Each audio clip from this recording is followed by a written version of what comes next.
June 2019 Michael கான்வால்ட் ஒரு கடிதம் எழுதி தன் வாழ்க்கையை முடிக்கிறார். ஆனால் அந்த கடிதம் ஒரு ரகசியம். உண்மையை யாரும் அறியாம அவ அம்மா மறைச்சு வைக்கிறார்.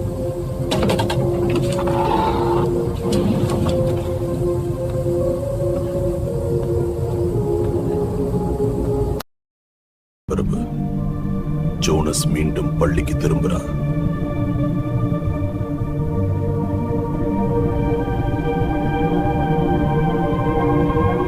ஆனால் அவன் நண்பன் பார்டோஷ் அவன் காதலிக்கும் மார்த்தாவுடன் இருக்கிறான்.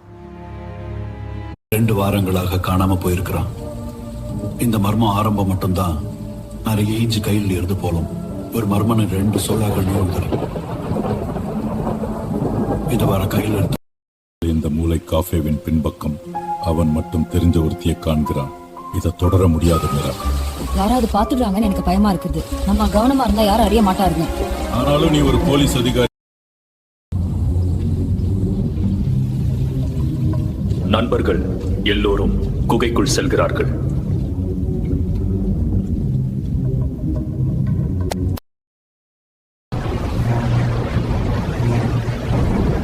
விசித்திரமான சத்தம். விளக்குகள் மின்னல் போல ஆஃப் ஆகிறது.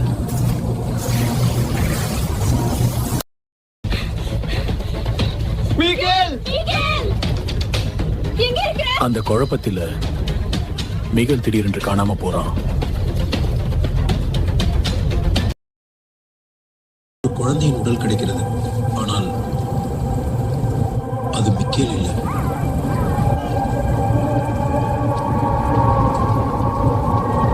ஒரு அறியாத இடத்தில் யாரிக் உயிருடன் இருக்கிறான். ஆனால் அவன் எதிர்கொள்ளப் போவது இன்னும் கொடூரமானது.